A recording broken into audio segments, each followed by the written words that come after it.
Hello student.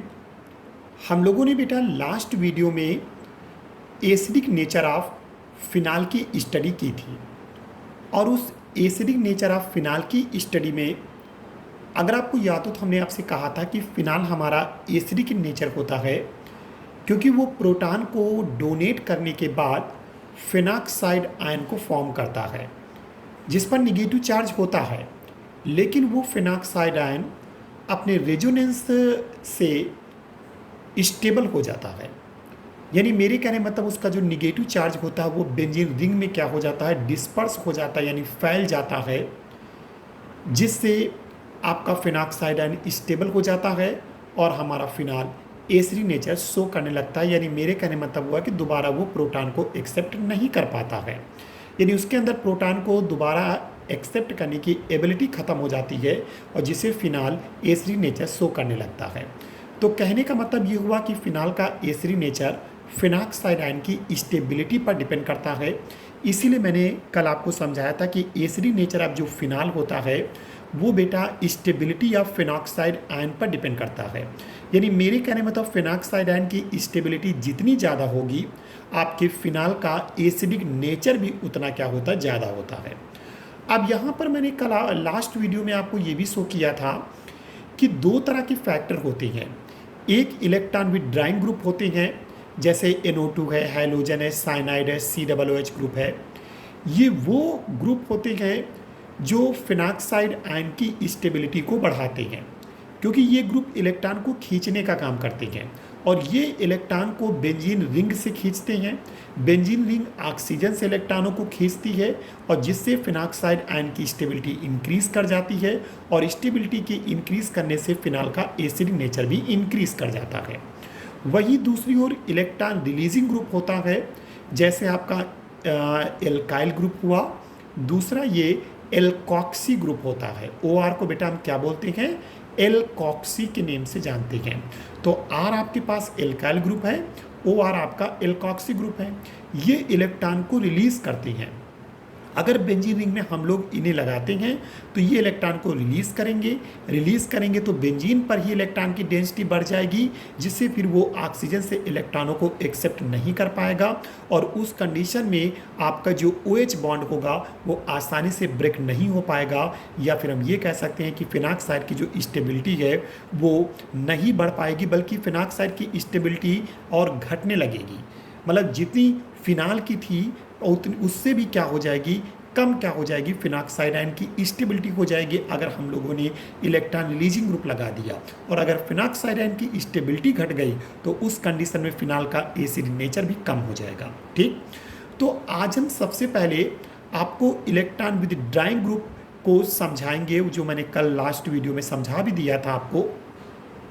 आज हम उसमें इलेक्ट्रॉन विथड्राइंग ग्रुप कुछ लगा कि जैसे हम सबसे पहले NO2 ग्रुप को सिलेक्ट करेंगे और इस NO2 ग्रुप को आर्थो पोजीशन पर, मेटा पोजीशन पर और पैरा पोजीशन पर लगाकर आपको ये बताएंगे कि कौन सा आपका फिनाल ज़्यादा एसिडिक होगा, कौन कम एसिडिक होगा। यानी एक प्रकार से हम एसिडिक नेचर का एक सीक्वेंस हम देखने जा रहे हैं। ठीक है, तो आज का हमारा जो टॉपिक होगा बेटा, तो वो टॉपिक आज हमारे पास होगा, ये देखिए, आज हमारे पास टॉपिक होगा the effect of NO2 group. देखिए भाई ध्यान से जो मैं दिखा रहा हूँ आपको, the effect of NO2 group is more in ortho and para position as compare to meta. यानी मेरे कहने मतलब हुआ NO2 ग्रुप को हम लोग आर्थो, मेटा और पैरा पोजीशन पर लगाते हैं और NO2 ग्रुप एक इलेक्ट्रॉन विथड्राइंग ग्रुप होता है।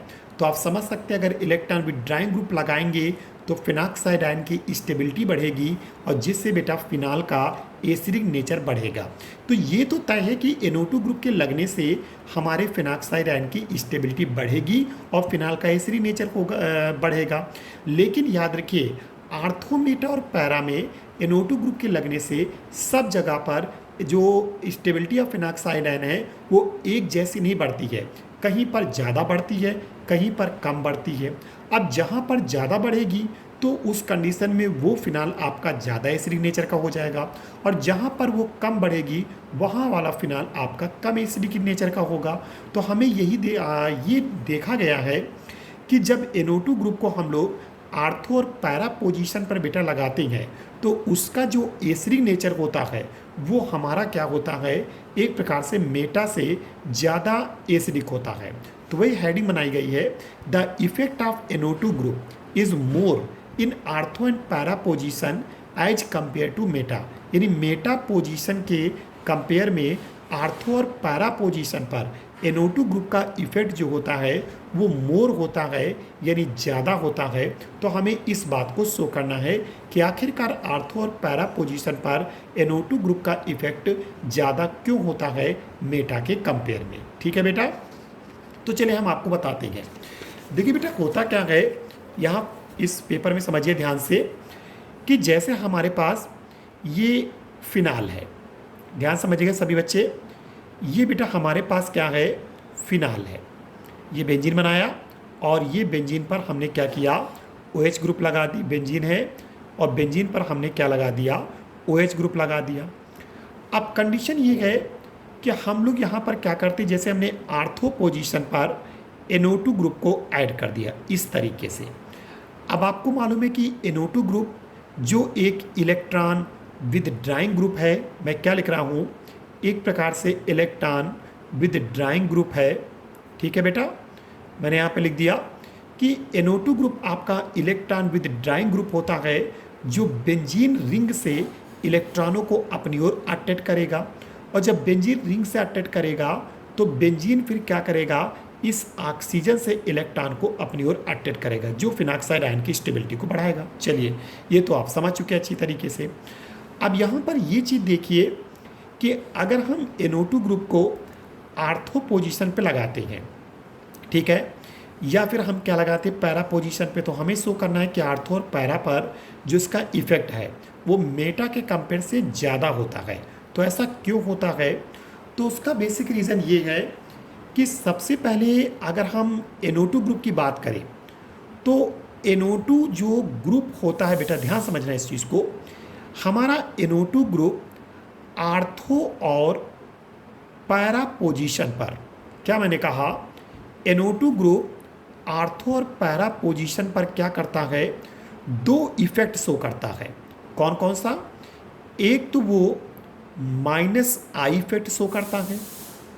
क्या शो करता है, -I जिसे हम लोग बेटा क्या कहते हैं, इसे हम लोग इंडक्टिव इफेक्ट कहते हैं।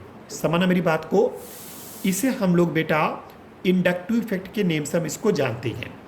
तो NO2 ग्रुप आर्थो और पैरा पोजीशन पर -I इफेक्ट यानी इंडक्टिव इफेक्ट शो करता है, और साथ में यहाँ पर R इफेक्ट, कौन सा इफेक्ट मैं लिख रहा हूँ, R इफेक्ट, जिसे हम लोग रेजोनेंस इफेक्ट कहते हैं, जिसे हिंदी में अनुनाद कहते हैं। तो इसे हम लोग रेजोनेंस इफेक्ट के नेम से हम इसको जानते हैं। अब देखिए बेटा, NO2 ग्रुप आर्थो और पैरा पोजीशन पर, यानी आर्थो पे लगा दें या पैरा पोजीशन पर, -I इफेक्ट शो करेगा, साथ में +R इफेक्ट यानी रेजोनेंस, यानी मेरे कहने मतलब इंडक्टिव इफेक्ट और रेजोनेंस इफेक्ट शो करता है। अब इंडक्टिव इफेक्ट में कन्फ्यूजन नहीं होना चाहिए। इंडक्टिव इफेक्ट का मतलब होता है कि जो इलेक्ट्रॉन को खींचते हैं, यानी एक प्रकार से आर्थो और पैरा पोजीशन पर ये -I इफेक्ट शो करेगा, यानी इलेक्ट्रॉन को खींचने का काम करेगा, और साथ में रेजोनेंस इफेक्ट भी क्या करेगा, शो करेगा।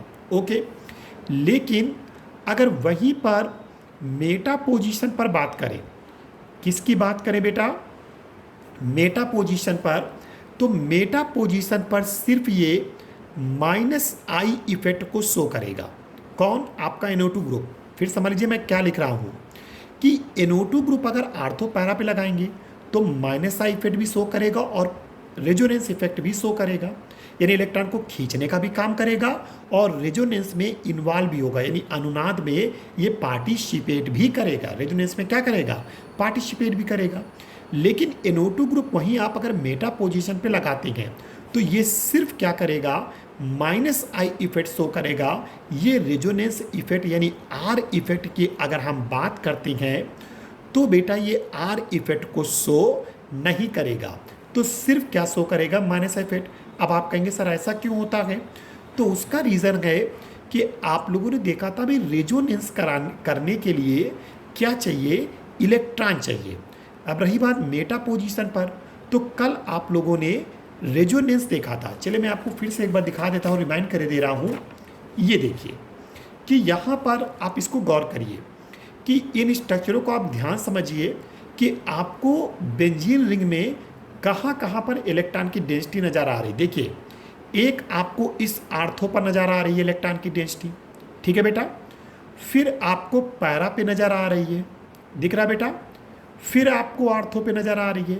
क्या आपको इलेक्ट्रॉन डेंसिटी, ये देखिए इस मेटा पोजीशन पे, या फिर हम इस मेटा पोजीशन की बात करें, कहीं पर भी इन रेजोनेटिंग स्ट्रक्चर में मेटा पोजीशन पर इलेक्ट्रॉन नहीं दिख रहे हैं। सिर्फ इलेक्ट्रॉन आपको कहाँ दिख रहे हैं, आर्थो, पैरा, आर्थो, यानी सिर्फ आर्थो पैरा आर्थो पर दिख रहा है। तो जहाँ पर इलेक्ट्रॉन की डेंसिटी होगी, यानी जहाँ पर इलेक्ट्रॉन का घनत्व होगा, इलेक्ट्रॉन की डेंसिटी होगी, वहीं पर आपका NO2 ग्रुप रेजोनेंस में इन्वॉल्व होगा।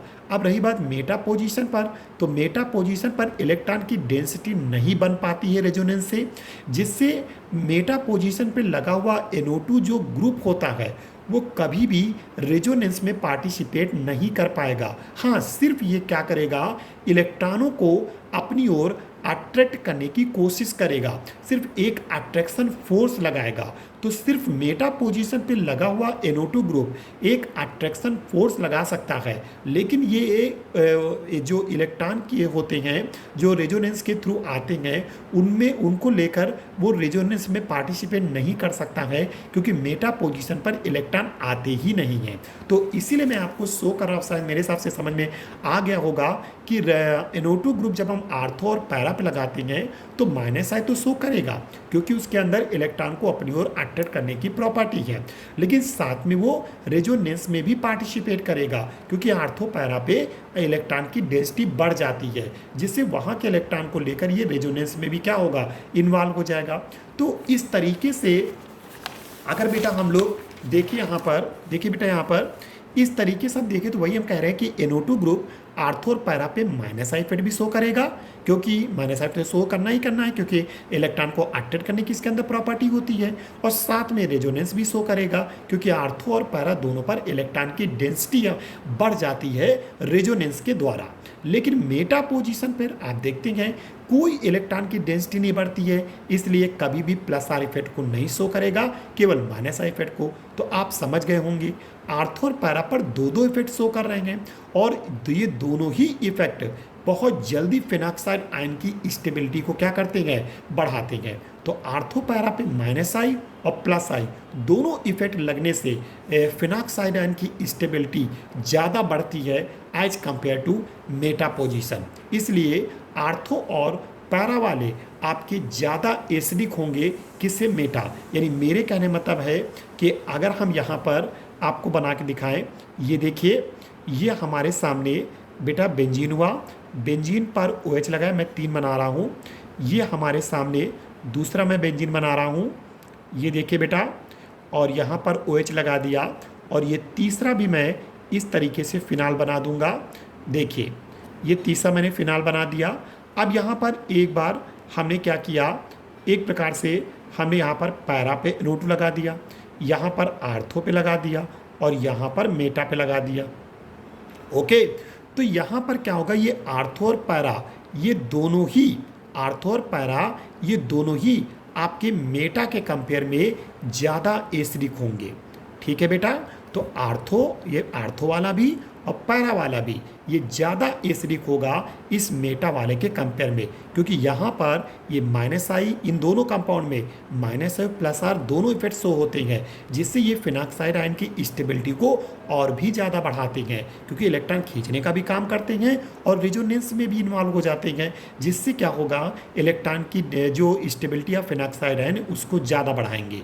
लेकिन मेटा पर केवल माइनस आई प्रभाव होता, केवल इलेक्ट्रॉन को अट्रैक्ट कर सकता है, जिससे यहाँ पर फिनाक्साइड आयन की स्टेबिलिटी इतनी जल्दी नहीं बढ़ेगी।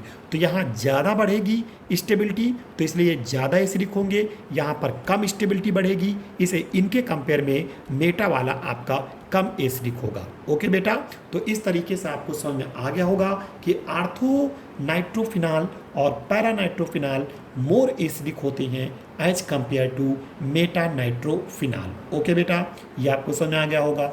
अब देखिए होता क्या है, अब आप कंफ्यूज हो रहे होंगे और कह रहे होंगे ठीक है सर, आर्थो और पैरा वाले मेटा से ज़्यादा कंपेयर हो गए, समझ में आ गया। अब हमें ये बता दीजिए कि हमारे आर्थो और पैरा में दोनों का एसिडिक नेचर सेम रहेगा या अलग रहेगा। तो याद रखिए ये एक बहुत ही इम्पॉर्टेंट चीज़ है कि आर्थो और पैरा वालों में किसकी एसिडिक नेचर ज़्यादा होगी। वैसे तो देखा जाए बेटा NO2 ग्रुप OH के पास है, तो जो ग्रुप जितना पास होगा उसका अट्रैक्शन भी भाई, वो तो हम कूलाम के लॉ से अगर हम समझे तो उस तरह से हम समझ सकते हैं कि भाई NO2 ग्रुप जो है वो आपके OH के ज़्यादा नज़दीक है, तो आर्थो वाला एक प्रकार से OH ग्रुप के ज़्यादा नज़दीक है, तो आर्थो वाले को जल्दी इफेक्ट होगा, यानी ज़्यादा अट्रैक्शन लगाएगा, तो बहुत जल्दी फिनाक्साइड आयन की स्टेबिलिटी को बढ़ाएगा, जिससे क्या होगा एसिडिक नेचर जो होना चाहिए वो आर्थो वाले का ज़्यादा होना चाहिए और पैरा वाले का कम। अब पैरा वाले का कम क्यों होना चाहिए, क्योंकि पैरा वाला OH से काफ़ी दूर है, तो उस कंडीशन में अट्रैक्शन कम लगेगा, यानी माइनस आई इफेक्ट कम होगा, जिसके कारण क्या होगा कि एसिडिक स्टेबिलिटी देर में बढ़ेगी फिनाक्साइड आयन की, तो एसिडिक नेचर भी इसका क्या होगा, कम होगा। तो मेरे हिसाब से क्या होना चाहिए, आर्थो वाला ज़्यादा एसिडिक होना चाहिए, फिर पैरा वाला होना चाहिए, लेकिन यहाँ पर ऐसा नहीं होता है। बहुत ही मोस्ट इंपॉर्टेंट केस मैं आपको समझा रहा हूँ कि मेरे कहने में मतलब हुआ कि आर्थो वाला OH के पास है, तो आर्थो का इफेक्ट ज़्यादा होना चाहिए और उस हिसाब से फिनाक्साइड आयन की जो स्टेबिलिटी होनी चाहिए वो आर्थो में ज़्यादा बढ़नी चाहिए पैरा के कंपैरिजन में, क्योंकि पैरा में NO2 जो है वो OH से काफ़ी दूर होता है। लेकिन यहाँ पर ऐसा नहीं होता है, हमारा पैरा वाला जो है वो ज़्यादा, यानी मेरे हिसाब से आर्थो वाला होना चाहिए, पैरा वाला नंबर 2 पे आना चाहिए, लेकिन यहाँ पर पैरा वाला नंबर 1 पर आ जाता है, यानी पैरा वाला जो है वो ज़्यादा एसिडिक होता है तुम्हारे आर्थो वाले के कंपेयर में। अब आप कहेंगे सर ऐसा क्यों होता है, आप तो भी सही समझा रहे थे कि भाई पैरा वाला दूर है तो अट्रैक्शन कम लगेगा, तो जब इफेक्ट ही कम हो जाएगा तो उस कंडीशन में स्टेबिलिटी भी कम हो जाएगी और एसिडिक नेचर भी कम हो जाएगा। फिर आप बता रहे नहीं पैरा वाला ही ज़्यादा एसिडिक इन नेचर होगा, तो उसका रीज़न है कि आप लोगों को मैंने जब हम बॉइलिंग पॉइंट और सॉल्युबिलिटी पढ़ा रहे थे, तो अगर आपको याद हो तो मैं आपको एक चीज़ समझा रहा था कि जो हमारा एक प्रकार से आर्थो नाइट्रोफिनाल होता है वो इस OH के साथ हाइड्रोजन बॉन्डिंग, यानी ये NO2 इस हाइड्रोजन के साथ क्या बनाने लगता है, हाइड्रोजन बॉन्ड फॉर्म करने लगता है। ध्यान समझिएगा कि हाइड्रोजन बॉन्ड, क्योंकि ये नज़दीक होता है, जहाँ एक और NO2 ग्रुप OH के नज़दीक होता है, उसी नज़दीकी से इस OH के हाइड्रोजन और NO2 के ऑक्सीजन के बीच में एक अट्रैक्शन फोर्स लगने लगता है और उसी अट्रैक्शन से यहाँ पर हाइड्रोजन बॉन्ड फॉर्म हो जाता है, जिसे हम लोग इंट्रामालिकुलर, जरा याद करिए मैंने कौन सा हाइड्रोजन बॉन्ड बोला था, उसे बेटा हम लोगों ने इंट्रा, क्योंकि जब किसी मालिक्यूल के अंदर बनता है तो फिर इंट्रा मालिकुलर हाइड्रोजन बॉन्डिंग बनती है। तो इस तरह से आर्थो नाइट्रोफिनाल में इंट्रामालिकुलर हाइड्रोजन बॉन्डिंग बनने लगती है और इस बॉन्डिंग के बनने से OH के बीच का जो ब्रेकिंग होता है वो तुम्हारे इस पैरा से कम होने लगता है। यानी मेरी कहने का मतलब है कि अगर यहाँ हाइड्रोजन बॉन्डिंग ना बनती तो आर्थो वाला ही ज़्यादा एसिडिक होता, लेकिन यहाँ पर एक प्रॉब्लम क्रिएट हो जाती है कि आर्थो में लगा हुआ NO2 इस OH के साथ हाइड्रोजन बॉन्ड फॉर्म करने लगता है और जब हाइड्रोजन बॉन्ड फॉर्म करने लगता है तो उस अट्रैक्शन से OH के बीच का जो ब्रेकिंग होता है वो बेटा कम हो जाता है और जब ये ब्रेकिंग बेटा कम हो जाती है तो उस सिचुएशन में आपके आर्थो वाले का जो एसिडिक नेचर है वो पैरा वाले से कम हो जाता है। इसे नंबर 1 पे कौन पहुंच जाता है, आपका पैरा नाइट्रोफिनाल, उसके बाद दूसरे नंबर पे कौन आता है, आर्थोनाइट्रोफिनॉल, और फिर उसके बाद आता है मेटा नाइट्रोफिनॉल, और लास्ट में अगर हम लोग बात करेंगे तो फिर मेटा के बाद अब फाइनली किसका आएगा, यहाँ पर फिनाल।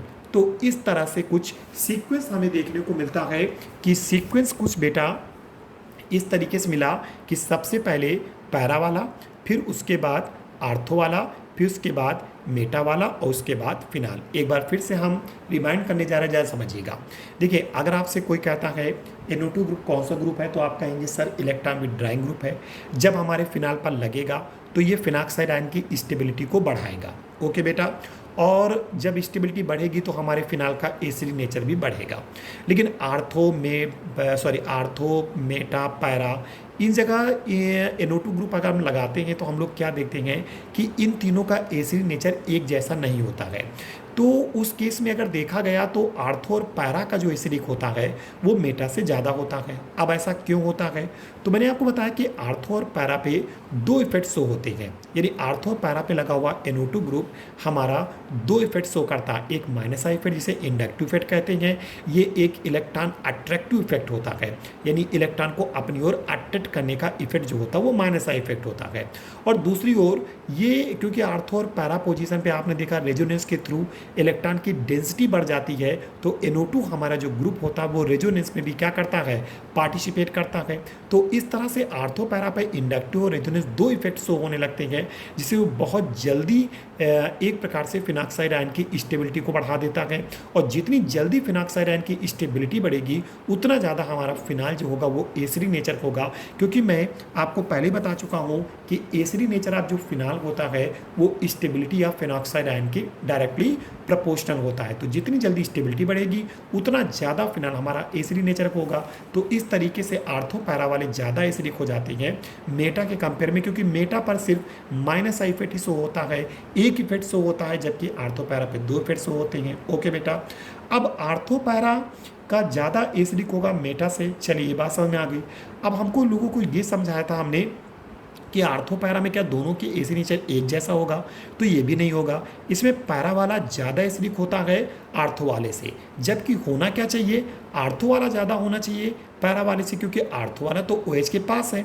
OH के जो पास होगा वो ज़्यादा इंडक्टिव इफेक्ट शो करेगा, यानी ज़्यादा अट्रैक्शन लगाएगा, और ज़्यादा अट्रैक्शन लगेगा तो इलेक्ट्रॉन की डेंसिटी भी सबसे जल्दी कम करेगा फिनाक्साइड आयन पर, और उस कंडीशन में स्टेबिलिटी बढ़ेगी। लेकिन कंडीशन यहाँ पर है कि आर्थो पोजीशन पे लगा हुआ जो NO2 ग्रुप है वो OH के साथ इंट्रामॉलिक्यूलर हाइड्रोजन बॉन्डिंग फॉर्म करता है, और जब ये बॉन्डिंग बनती है तो उस कंडीशन में यहाँ की जो ब्रेकिंग है, यहाँ का जो क्लीवेज है वो क्या हो जाता है, वीक हो जाता है। यानी यहाँ से जो ब्रेकिंग होती है वो सही से नहीं हो पाती है, और ब्रेकिंग नहीं हो पाने से तो इस प्रकार से पैरा में जो ब्रेकिंग होती है वो आर्थो कंपेयर में फास्ट होती है। तो इस तरीके से हम ये कह सकते हैं कि पैरा में फिनाक्साइड आयन की स्टेबिलिटी ज़्यादा बढ़ जाती है आपके आर्थो के कंपेयर में। इससे पैरा वाला ज़्यादा एसिडिक हो जाता है आर्थो के कंपेयर में, और आर्थो वाला मेटा से ज़्यादा एसिडिक होता है, और मेटा वाला फिर आपकी फिनाल से ज़्यादा एसिडिक होगा। ओके बेटा, तो ये हुआ आपके इलेक्ट्रॉन विथड्राइंग ग्रुप का इफेक्ट जो मैंने NO2 के थ्रू आपको बेटा समझाया है। अब देखिए होता क्या है, देखिए आपको मालूम है कि जो मैंने आपको सीक्वेंस यहाँ पर अगर हम बात करते हैं इलेक्ट्रॉन विथड्राइंग ग्रुप की, तो आप जरा इसको समझिए ध्यान से कि मैंने कहा acidic nature of phenol directly proportional to stability of phenoxide ion और directly proportional to electron withdrawing group. इसका मतलब ये हुआ कि इलेक्ट्रॉन विथड्राइंग ग्रुप जितना ज़्यादा बढ़ेंगे, समझिए अगर number of electron withdrawing group बढ़ेंगे तो स्टेबिलिटी ऑफ फिनॉक्साइड आयन भी बढ़ेगी, और स्टेबिलिटी ऑफ फिनॉक्साइड आयन बढ़ेगा तो फिर एसिडिक नेचर ऑफ फिनाल भी क्या करेगा, बढ़ेगा। तो ये ज़्यादा होगा तो ये ज़्यादा होगा, ये ज़्यादा होगा तो फिर ये ऑटोमेटिकली क्या होगा, ज़्यादा होगा। तो अब ज़रा सोचिए कि इसका मतलब ये हुआ कि फिनाल में हम जितना ज़्यादा इलेक्ट्रॉन विथड्राइंग ग्रुप को लगाएंगे उतना ज़्यादा हमारे फिनॉक्साइड आयन की स्टेबिलिटी बढ़ेगी। तो अगर हम फिनाल में 3 जगह पर NO2 ग्रुप लगा दें, कहाँ कहाँ पर, एक हमारे मैं आपको शो करता हूँ कि हम फिनाल पर एसिडिक नेचर हम लगाने जा रहे हैं। ठीक है बेटा, ये देखिए हमने यहाँ पर क्या किया है, देखिए इस चीज़ को ध्यान से देखिए, हम आपको शो करने जा रहे हैं the correct sequence of acidic nature in following compounds. देखिए, एक फिनाल आपके पास ऐसा है जिसके 3 जगह पर हमने NO2 ग्रुप अप्लाई किया है, आर्थो पे, पैरा पे, आर्थो पे। मेटा पे नहीं लगाया, आर्थो पैरा आर्थो पे, ठीक है। इसका अगर हम नाम की बात करें तो इसे हम लोग क्या करेंगे, 2,4,6 और ये हो जाएगा ट्राई नाइट्रो फिनाल के नेम से हम इसको जानेंगे। ओके बेटा, देखिए 2,4 क्यों, क्योंकि जहाँ पर OH लगा उसे 1 पोजीशन बोलते हैं, इसे हम लोग 2 कहेंगे। ये मेटा वाला 3 होगा, 3 पर कुछ लगा नहीं है। ये 4 होगा, ये 5 पर भी कुछ नहीं लगा है, और ये 6 होगा। तो आप समझ गए होंगे 2 4 6, 2,4,6 कितने बार NO2 है, 3 बार, तो ट्राई। NO2 का नाम क्या होता है, नाइट्रो, और उसे फिनाल। 2,4,6 ट्राई नाइट्रोफिनाल है। इसी तरह 2,4 डाई नाइट्रोफिनाल है। अगला क्या है, पैरा नाइट्रोफिनाल, फिर आर्थो नाइट्रोफिनाल, फिर मेटा नाइट्रोफिनाल, फाइनली हमारे पास क्या हो गया, फिनाल। तो अब हमको इसमें बताना कि एसिडिक नेचर के सीक्वेंस क्या होगा। तो आप समझ गए होंगे कि भाई यहाँ पर हम लोगों ने 3-3 इलेक्ट्रॉन विथड्रॉइंग ग्रुप लगा रखे हैं, तो ये सबसे ज़्यादा फिनॉक्साइड आयन की स्टेबिलिटी को बढ़ाएगा। कि देखिए 3 जगह पर लगा रखा हो, तीनों आर्थो पैरा पे लगे हैं, तो उस कंडीशन में तीनों जगह पर -I +R इफेक्ट शो करेगा, जो फिनॉक्साइड आयन की स्टेबिलिटी को बहुत ज़्यादा बढ़ा देगा। और इस तरीके से 2,4,6 ट्राइनाइट्रोफिनाल सबसे ज़्यादा क्या होगा, एसिडिक होगा, ठीक है। और आपको एक बहुत ही इंपॉर्टेंट चीज़ बता दे कि 2,4,6 ट्राइनाइट्रोफिनाल, ये अपनी कॉपी में लिख लेना, इसे हम लोग पिक्रिक एसिड कहते हैं। कौन सा एसिड मैं यहाँ पर लिख रहा हूँ, इसे हम लोग बेटा पिक्रिक एसिड कहते हैं। समझिए मेरी बात को, 2,4,6 ट्राइनाइट्रोफिनाल इसका एक कॉमन नेम होता है पिक्रिक, PICRIC एसिड, ठीक है। तो इसे हम लोग पिक्रिक एसिड कहते हैं। और आपको बता दें कि जितने भी ऑर्गेनिक केमिस्ट्री में, क्योंकि आप लोग बेटा ऑर्गेनिक केमिस्ट्री पढ़ रहे हो, ठीक है, ऑर्गेनिक केमिस्ट्री में कोई भी एसिड हो वो तुम्हारे इनऑर्गेनिक से एक प्रकार से वीक होते हैं। इनऑर्गेनिक मतलब कौन से, जैसे सल्फ्यूरिक एसिड हुआ, नाइट्रिक एसिड हुआ, HCl हुआ, इनसे हमेशा ऑर्गेनिक केमिस्ट्री के जो एसिड होते हैं वो वीक होते हैं। यानी मेरे कहने मतलब है इनऑर्गेनिक जो एसिड होते हैं वो ज़्यादा स्ट्रांग होते हैं आपके ऑर्गेनिक केमिस्ट्री के एसिड के कंपेयर में। लेकिन ये 2,4,6 ट्राइनाइट्रोफिनाल जिसे हम लोग पिक्रिक एसिड कहते हैं, इसका जो बेटा एसिडिक नेचर होता है वो तुम्हारे इनऑर्गेनिक एसिड जैसे सल्फ्यूरिक एसिड के इक्विवेलेंट होता है। यानी ये इतना ज़्यादा एसिडिक होता है कि इसका एसिडिक नेचर आपके इनऑर्गेनिक एसिड सल्फ्यूरिक एसिड के अप्रॉक्सीमेटली क्या होता, इक्वल होता। आप सोचिए कि एक weak acid, organic chemistry weak होने के बाद हम लोगों ने ऐसे ग्रुप इस जगह पे लगा, आर्थो पैरा पे लगा रखे हैं कि उसने फिनाल की एसिडिक नेचर को आपके सल्फ्यूरिक एसिड के बराबर कर दिया। तो आप समझ सकते हैं ये सबसे ज़्यादा बेटा क्या होगा, एसिडिक होगा, जिसकी एसिडिक नेचर आपके सल्फ्यूरिक एसिड के अप्रॉक्सीमेटली इक्वल होती है। फिर इससे कम एसिडिक कौन होगा, 2,4 डाइनाइट्रोफिनाल, इसका कोई कॉमन नेम नहीं है। फिर ये क्या होगा, पैरा, फिर पैरा के बाद फिर आर्थो, समझ गए, क्योंकि आर्थो में हाइड्रोजन बॉन्डिंग होती है इसलिए इसकी एसिडिक की नेचर पैरा से कम हो जाएगी। मेटा वाला उसके बाद होगा, ये OH लिखा हुआ है, और ये फिनाल, तो उसके बाद ये, फिर ये सीक्वेंस, फिर ये सीक्वेंस, और फिर ये। तो आपको समझ में आगे हो गया सीक्वेंस, बहुत बार बोर्ड पेपर में पूछा जा चुका है। दे देते हैं एक प्रकार से उल्टा सीधा आगे पीछे करके, और आपसे पूछते हैं कि which is more acidic in एक प्रकार से नेचर में। तो याद रखिएगा, इस तरह से सीक्वेंस आपको ध्यान में रखना है। ओके बेटा, चलिए अब हम लोग क्या करते हैं, न्यू टॉपिक। मेरे हिसाब से ये सारा टॉपिक आपको समझ में आ गया होगा। इलेक्ट्रॉन विथड्रॉइंग, अभी इलेक्ट्रॉन विथड्रॉइंग ग्रुप का ही इफेक्ट चल रहा है, इलेक्ट्रॉन रिलीजिंग ग्रुप नहीं आया है, ठीक है। अब electron releasing group next video में हम लोग समझेंगे, ठीक है। अब हम लोग बेटा क्या करने जा रहे हैं, यहाँ पर अगला फैक्टर देखिए, यहाँ पर क्या मैं लिख रहा हूँ, कंपेरिजन ऑफ एसिडिक नेचर। देखिए बेटा, कंपेरिजन ऑफ एसिडिक नेचर में आपको शो करने जा रहा हूँ, comparison of acidic nature in chlorophenol and phenol. अब देखिए, अभी तक जैसे फिनाल में आप लोगों ने NO2 ग्रुप लगा रखा था, अब हम उस फिनाल में Cl लगाएंगे। तो Cl लगाएंगे तो उसका नेम क्या होगा, क्लोरोफिनाल। ठीक है बेटा, तो हम आपको एसिडिक नेचर बताने जा रहे हैं क्लोरोफिनाल और फिनाल में। तो हमें क्लोरोफिनाल और फिनाल में एसिडिक नेचर को बेटा देखना है। तो देखिए क्या होता है बेटा, क्लोरोफिनाल यहाँ पर क्या होता है कि अगर हम क्लोरोफिनाल, चले मैं आपको फिर से दिखाता हूँ, शो करता हूँ बेटा, और ध्यान से इसको समझिएगा इस टॉपिक को। देखिए बेटा, अगर हम लोग क्लोरोफिनाल की बात करें तो क्या होता है क्लोरोफिनाल, पहले आप यहाँ समझिए कि क्लोरोफिनाल यहाँ पर क्या होगा। ठीक है, आप ये हेडिंग पढ़ रहे हैं और इसको ध्यान समझिए। देखिए क्लोरोफिनाल क्या है, ये आपके सामने बेंजीन है, ओके बेटा, और बेंजीन पर OH ग्रुप लग गया तो ये तो आपका फिनाल बन गया। अब यहाँ पर कहीं Cl लगा दीजिए तो इसी को हम लोग क्या कहेंगे, क्लोरोफिनाल। वैसे तो इसका पूरा नाम होगा आर्थोक्लोरोफिनाल। मेटा पे लगाओ तो मेटा क्लोरोफिनाल, पैरा पे लगाओ तो पैरा क्लोरोफिनाल। इन जनरल हम लोग ने क्लोरोफिनाल बोला। अब हम आपको ये बताना चाहते हैं कि क्लोरोफिनाल और एक हम ले ले फिनाल।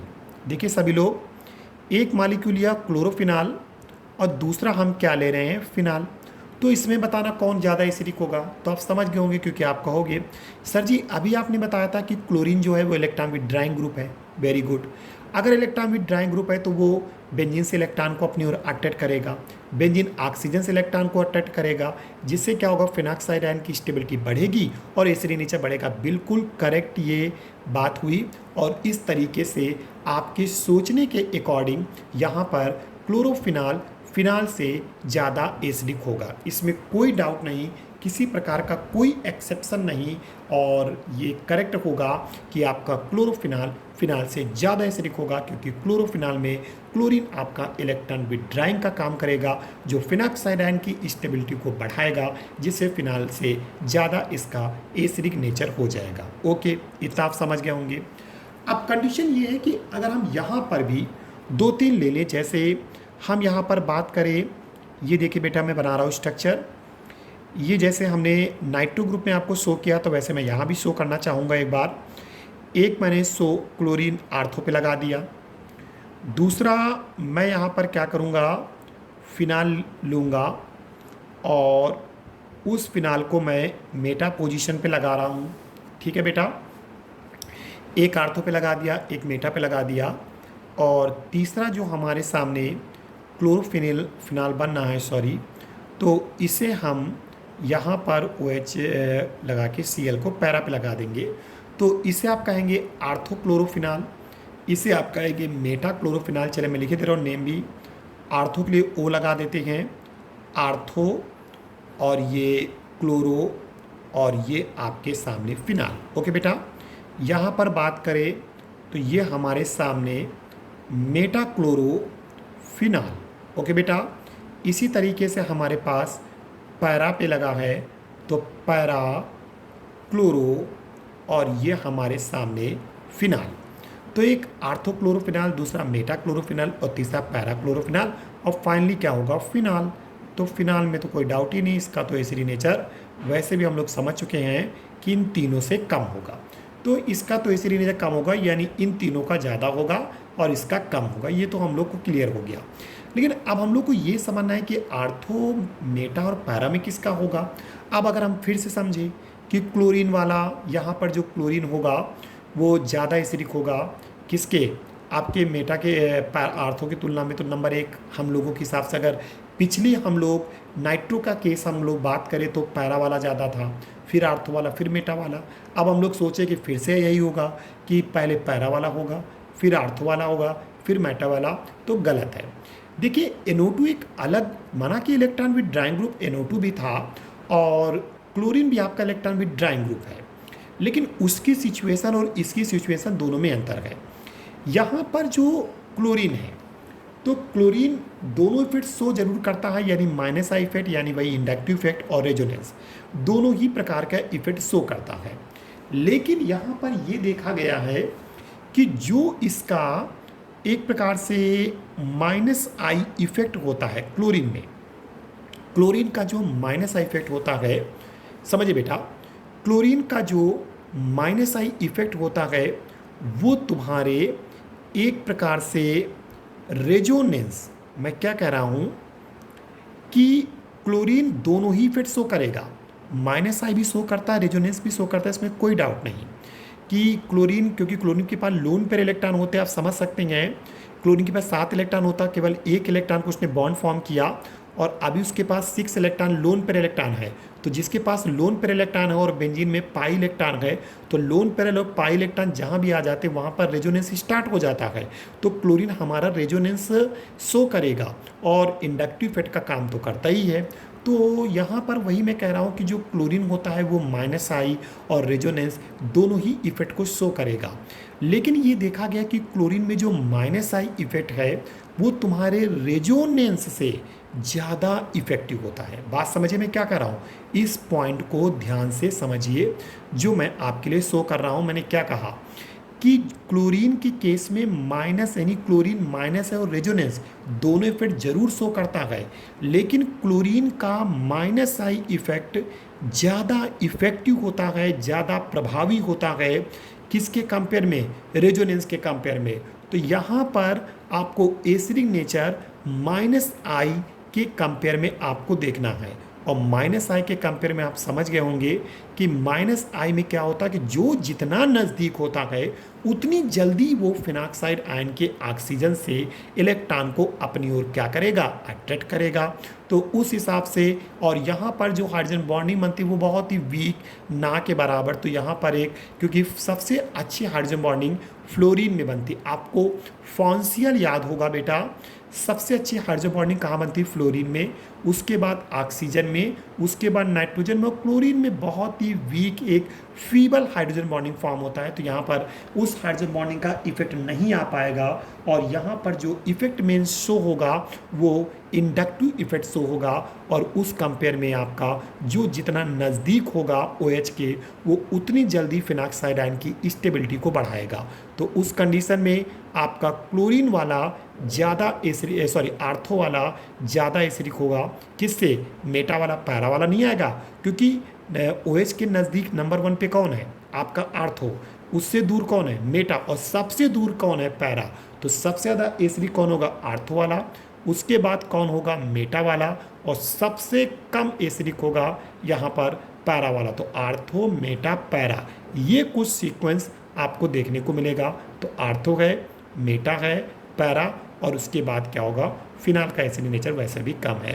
तो ये पूरा आर्थो, मेटा, पैरा का एक प्रकार से यहाँ पर क्लोरोफिनाल में एसिडिक नेचर तो आप समझ गए होंगे।